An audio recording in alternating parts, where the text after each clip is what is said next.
Recoucou les divines, bienvenue, bienvenue. Donc dans ce live, je vais parler en fait de qu'est-ce que c'est que être dans un état d'esprit de victimisation et qu'est-ce que c'est d'être finalement dans une position de victime. Donc comment on fait pour pouvoir différencier les deux qui sont vraiment super importants et j'ai l'impression que dans le développement personnel, on inculque des gens, on inculque des choses aux gens qui sont vraiment, mais moi personnellement j'hallucine.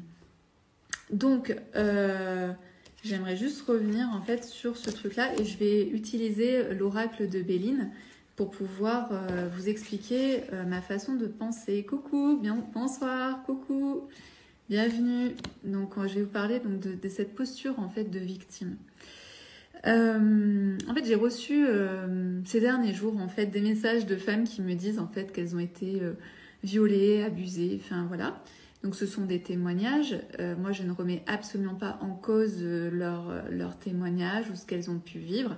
Je sais que ça existe. Ce sont des femmes qui ont notamment vécu ce genre d'abus, des viols depuis 2-3 ans et qui apparemment ont été accompagnées par des thérapeutes, par des psychologues, etc., etc.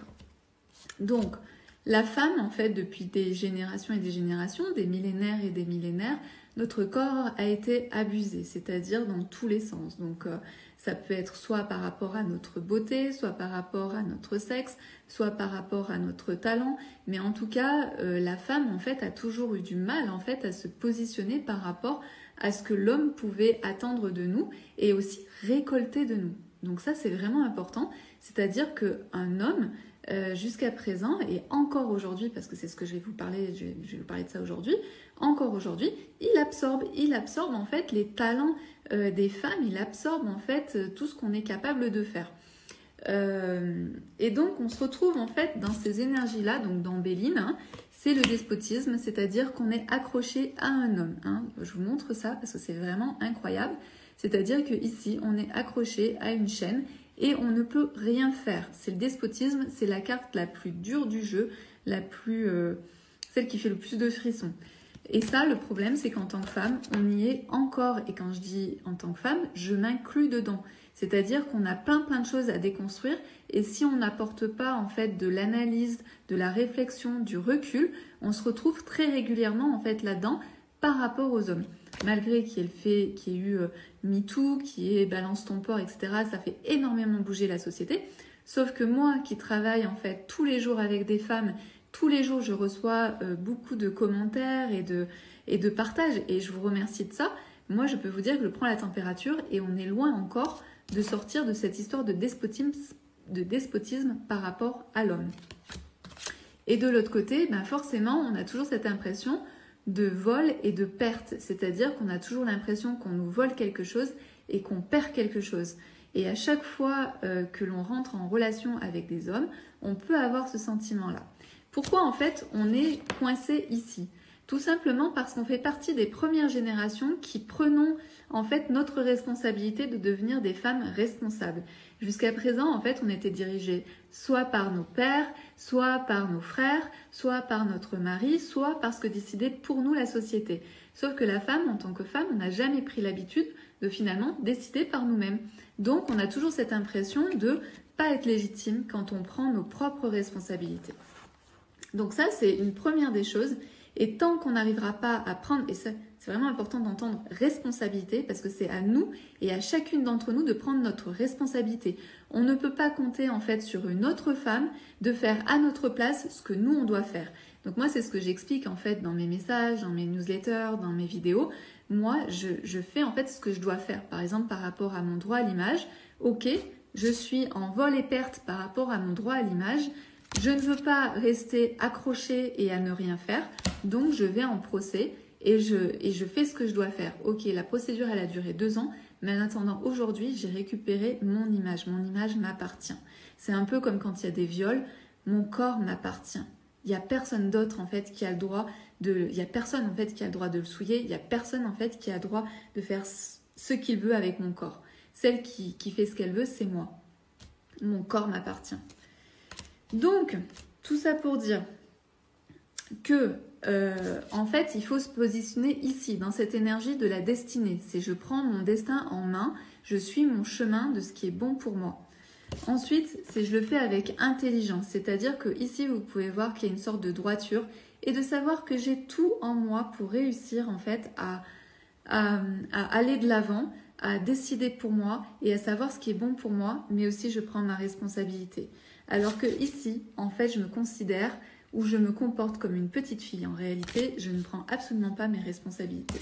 Et tout ça, en fait, quand on met bout à bout, eh bien, on arrive à une nativité, c'est-à-dire à une nouvelle femme, à la femme qui prend ses responsabilités. Ok, j'ai merdé, je me suis fait avoir, je me suis fait manipuler, je me suis fait violer, je me suis fait ceci. Maintenant, je fais ce que je dois faire, en fait, pour que ça n'arrive plus. Et c'est ce que je dis, en fait, aux femmes qui m'envoient ce genre de message, c'est moi, je ne peux rien faire pour vous. Moi, je peux vous transmettre les infos. Par contre, celle qui doit aller déposer plainte, celle qui doit faire une procédure, celle qui doit faire un référé, celle qui doit faire un procès, c'est pas moi, c'est vous. C'est celle qui est ici et ici pour qu'elles puissent reprendre leur destinée et reprendre leur posture de je sais ce que je veux et je sais ce que je vaux. Donc on est ici et ça aide en fait la nativité, ça permet que nous, notre génération ou nos générations ici sur Terre, ça permet que nos filles, nos petites filles et toutes les femmes en fait qui vont arriver n'auront plus à traverser ce genre de choses. Donc moi, à chaque fois que je fais un pas en avant, je permets à cette nouvelle génération de ne pas avoir à refaire le même chemin. Donc moi, quand je défends mon droit à l'image, derrière, au niveau de la justice, ça fait une jurisprudence. Ça veut dire que demain, s'il y a une femme qui se retrouve dans le même contexte que moi, qui s'est fait avoir, qui s'est fait manipuler, dont l'homme s'est fait de l'argent sur son image, la beauté, la présentatrice, la femme qu'il faut, et bien là, en fait, il n'y aura pas de problème parce qu'il y aura déjà une jurisprudence qui sera là pour la protéger. Et il y a déjà en fait une personne qui a manipulé, qui a arnaqué, qui est déjà identifiée et qui a été punie pour ça. Donc ça, c'est important, c'est que tout ce que nous faisons, ça arrive en fait à notre inconscient collectif féminin. Et quand moi je fais quelque chose, je le fais aussi pour vous et je le fais pour les générations suivantes. Donc ça, c'est vraiment hyper important d'avoir cette vision-là. De l'autre côté, donc je vais vous lire en fait le message qui m'a fait monter au plafond. C'est déposer plainte. Donc c'est une femme qui s'est fait violer. Hein. Donc le viol en France, c'est considéré comme un crime, c'est du pénal, c'est de la prison. Hein, c'est important de le savoir. Et ça, c'est la loi française. C'est-à-dire que si en France, vous vous faites violer, c'est considéré comme un crime, c'est du pénal et la personne va en prison. C'est pas un délit. C'est pas un mec qui a volé une voiture. C'est un viol. C'est un viol, ça veut dire que la personne, elle a fait quelque chose avec votre corps qui était non consenti. Donc, elle me dit... Donc moi, elle me dit voilà, qu'elle s'est fait violer, etc. Je lui dis, ben écoute, maintenant ça fait 2 ans, 3 ans que ça s'est passé, elle va porter plainte. Moi, je comprends qu'au début, on ne sache pas trop quoi faire, donc on ne va pas forcément porter plainte parce qu'il faut déjà nous se reconstruire. Mais une fois qu'on a fait un travail sur soi, au bout de 2-3 ans, si c'est toujours pas réglé, c'est que c'est peut-être pas non plus les bons thérapeutes. Hein. Et ici, c'est important à un moment donné d'aller déposer plainte. Et donc là, elle me dit, déposer plainte, ce serait pour me venger. Prendre le statut de victime, rentrer dans le triangle de Cartman et prendre le risque d'attirer à nouveau le bourreau à moi. Donc, quand on dépose une plainte, c'est pas une vengeance. C'est juste que l'on va chercher en fait justement ce qu'on veut, c'est être reconnu comme victime et recevoir des dédommagements en fait de la part de la société. C'est-à-dire que c'est d'être reconnu, c'est-à-dire de reconnaître cet acte. C'est-à-dire qu'il y a quelqu'un qui a abusé de moi, il y a quelqu'un qui m'a violée. Et donc là, en fait, vous êtes victime de cette personne. Vous ne faites pas ça pour vous venger. Vous faites ça pour être reconnu comme une victime. Ça veut dire que si vous ne portez pas plainte, ça veut dire que vous acceptez qu'il y ait d'autres femmes qui se fassent violer et vous acceptez que cette personne qui est encore en liberté viole d'autres personnes.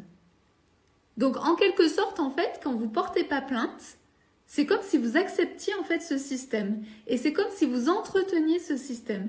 Je dis pas que c'est simple d'aller déposer une plainte quand on s'est fait violer, hein. Je dis juste qu'il faut en prendre conscience, c'est-à-dire que vous acceptez de vous être fait d'avoir été violé, que la personne, elle, est toujours en liberté et que ça veut dire qu'elle fait d'autres victimes. Donc, vous cautionnez le système. Prendre le statut de victime. Ben oui, vous avez un statut de victime. Quand on parle du triangle de Chapman, en fait, c'est plutôt un état d'esprit de victime. Ça, c'est l'état d'esprit de victime. Ça, c'est le Calimero dans le tirage de Béline. C'est l'infortune. C'est « Ah, mais pourquoi ça m'arrive toujours qu'à moi? Pourquoi je suis jamais nanana? Pourquoi nanana? Pourquoi j'attire toujours les manipulateurs et tout ça ?» Ça, c'est le triangle de Chapman, si je me mets en mode victime. Mais le fait d'avoir été violé, vous êtes victime de fait. C'est pas parce que vous êtes un pauvre Calimero, etc. Non, c'est vous avez été manipulé, vous avez été violé, vous avez été abusé. Peut-être qu'il y a un abus de confiance aussi. Il y a tout ça. Donc, il faut vraiment faire la différence. Est-ce que dans ma vie, de manière générale, je suis en mode Calimero, vous n'avez pas de chance, etc. Ou alors, eh bien là, oui, la vie en fait a fait que je me suis, quelqu'un en fait qui a abusé de mon corps et qui m'a violée. Et là, je suis victime. Et pour reconnaître ce statut de victime, eh bien, la seule moyen de faire, c'est au moins de porter plainte.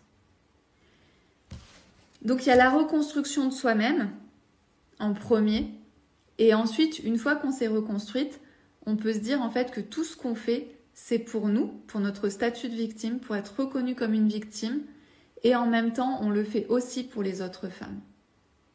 C'est hyper important. Je ne sais pas si ça vous parle tout ça, là, tout ce que je suis en train de raconter. Mais c'est hyper, hyper important de pouvoir comprendre cette différence. On peut avoir un état d'esprit de victime, de victimisation. Et ça, j'en connais autant des hommes, des femmes, et moi parfois aussi. Mais être victime d'un viol, c'est un fait. C'est un fait. Et ça n'a rien à voir avec le truc là qu'on raconte en développement personnel, victime et je sais pas quoi. Le triangle de Chapman, c'est quand on est en relation, par exemple, il y a toujours un qui est le bourreau. Hein, quand on n'est pas avec des gens qui sont en guillemets adultes, on est toujours dans le côté sauveur, victime et bourreau. Donc par exemple, vous êtes à une soirée, vous êtes avec deux amis, et puis d'un coup les deux amis, elles commencent un peu à s'embrouiller. Donc il y en a une qui est un peu agresse, l'autre qui se sent un peu victime, et vous êtes au milieu, vous allez jouer la sauveuse, vous allez arbitrer. Bah là, on est typiquement dans le triangle de Chapman. Mais quand vous vous êtes fait violer, on n'est pas dans le triangle de Chapman. Il y en a un qui est l'agresseur et vous êtes la victime. Et donc si vous n'allez pas porter plainte, la vie ne changera pas. Après, ce que j'aimerais raconter aussi, c'est que par exemple, nous aujourd'hui on ne vit plus en France, on habite juste à côté de l'Espagne. On habite à 20 km de l'Espagne. Et en Espagne, en fait, ils ont mis en place l'année dernière, donc c'est vraiment un mouvement politique, hein, il y a quand même quelque chose qui s'est passé au niveau politique. Et pourquoi il s'est passé des choses au niveau politique? Parce que les femmes, en fait, sont montées au créneau. Parce que les femmes, elles ont dit, il y en a marre, que quand on dépose une plainte, il faut attendre pendant 5 ans pour que le bourreau, il aille en prison. Parce qu'en fait, on est obligé de faire plein de passer dans les mains de légistes, de je sais pas quoi, de médecins, etc. pour prouver qu'on s'est vraiment fait violer. Et on répète 15 millions de fois, en fait, notre histoire. Donc c'est sûr que ça, c'est pas agréable. Donc les femmes espagnoles, en fait, elles sont montées au créneau, elles ont montré leur pouvoir. Et elles ont dit, ben ça, en fait, on n'en veut plus. On veut plus, en fait, mettre 3 plombes pour déposer plainte, on veut plus ci, on veut plus ça. Donc au niveau du gouvernement, ils ont été obligés de bouger.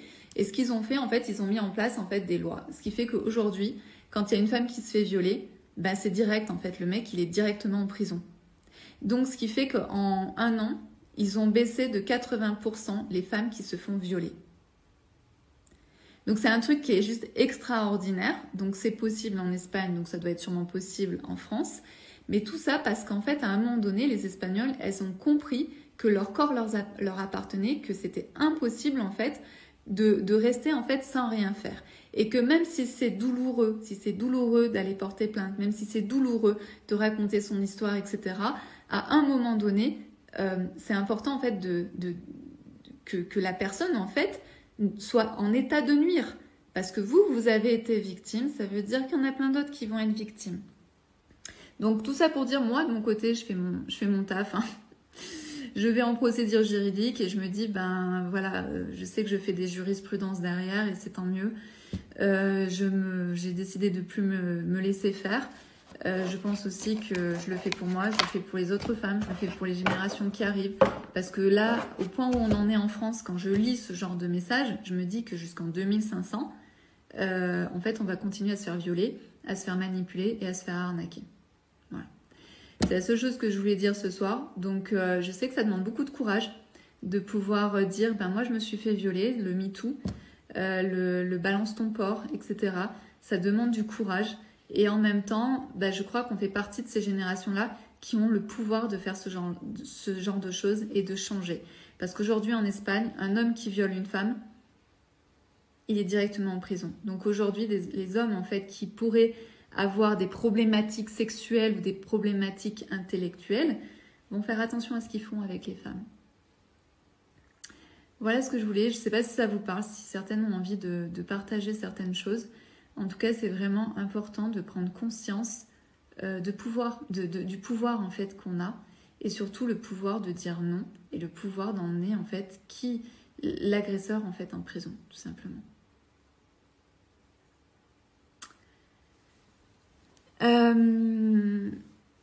C'était mon petit coup de gueule en fait de la semaine.